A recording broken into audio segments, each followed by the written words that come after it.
எந்த காரியங்களை செய்கிறதா இருந்தாலும் நல்ல நேரத்தில் செய்யணும்னு சொல்லுவாங்க. ஆனால் நல்லதையே கொடுக்குற துர்க்கை அம்மனை வழிபடுறதுக்கு ராகு காலத்தில் வழிபடணும்னு சொல்கிறாங்களே, அது ஏன் தெரியுமா? வாரத்தில் உள்ள ஒவ்வொரு நாளும் ஒவ்வொரு கிரகத்திற்கு உரியதாக சொல்லப்படுது. ஆனால் நவகிரகங்களில் ஒருத்தராக இருக்கிற ராகுவுக்கும் கேதுவுக்கும் தனியான நாள்னு கிடையாது. அதனால தான் தினமும் 1.5 மணி நேரம் ராகு காலமாகவும் அடுத்த 1.5 மணி நேரம் கேதுவிற்குரிய யமகண்ட நேரமாகவும் சொல்லப்படுது. ஒவ்வொரு கிரகத்திற்குமே ஒரு தெய்வம் அதி தேவதையாக இருப்பாங்க. அதுபோல ராகுவுடைய அதி தேவதையாக இருக்கிறது துர்க்கை அம்மன். அதனால தான் ராகுவால் ஏற்படுற துன்பங்கள் நீங்கணும்னா ராகு காலத்தில் துர்க்கையை வழிபடணும்னு சொல்லப்படுது. துர்க்கை அம்மனை செவ்வாய், வெள்ளி மற்றும் ஞாயிற்றுக்கிழமைகளில் வர்ற ராகு காலத்தில் எலுமிச்சை விளக்கேற்றி வழிபடுறது மிகச்சிறந்தது. எலுமிச்சம்பழத்தை 2 வெட்டி சாறு பிழிஞ்சி அந்த தோல் பகுதியை பின்புறமாக திருப்பி விளக்கு போல் மாற்றணும். அதில் எண்ணெய் இல்லைனா நெய் ஊற்றி தீபம் ஏற்றணும். அடுத்தவங்க ஏற்றின விளக்கில் தீபத்தை ஏற்றக்கூடாது. துர்க்கைக்கு ஒற்றை விளக்காக ஏற்றக்கூடாது. ஜோடியாக 2 எலுமிச்சை விளக்குகளை ஏற்றி தீபத்துடைய சுடர் அம்மனை பார்த்தபடி இருக்கிற மாதிரி வைக்கணும். துர்க்கைக்கு செவ்வரளி, மல்லிகைப்பூ போன்ற மலர்கள் மட்டும்தான் அணிவிக்கணும்.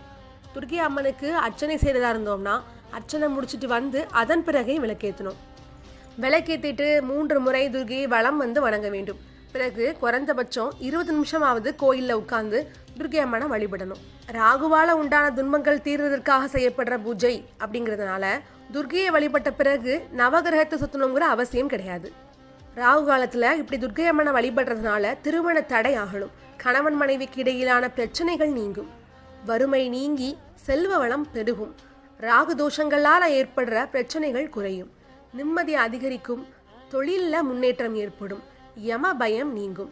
ஞாயிற்றுக்கிழமை ராகுகால நேரமான மாலை 4:30 முதல் 6:30 வரையிலான நேரத்தில் துர்க்கை அம்மனை வழிபட்டோம்னா நோய்கள் தீரும்.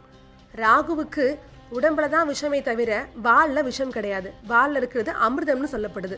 அதனால தான் இந்த ஞாயிற்றுக்கிழமை மாலை நேரத்தில் துர்க்கை அம்மனை எலுமிச்சை விளக்கேற்றி வழிபடுறதுனால ராகுவால் ஏற்படுற தோஷங்கள் நீங்கும், நம்முடைய நோய்கள் நீங்கும்னு சொல்லப்படுது. செவ்வாய்க்கிழமை ராகுகால நேரமான பகல் 3 முதல் மாலை 4:30 மணி வரையிலான நேரத்தில் துர்க்கையை வழிபட்டோம்னா திருமண தடை, வாழ்க்கையில் ஏற்படுற பலவிதமான துன்பங்கள் போன்றவை நீங்கும். வெள்ளிக்கிழமை ராகுகால நேரமான காலை 10:30 முதல் 12 வரையிலான நேரத்தில் துர்க்கையை வழிபட்டோம்னா கணவன் மனைவி பிரச்சனை, பொருளாதாரம் தொடர்பான பிரச்சனைகளும் நீங்கும்.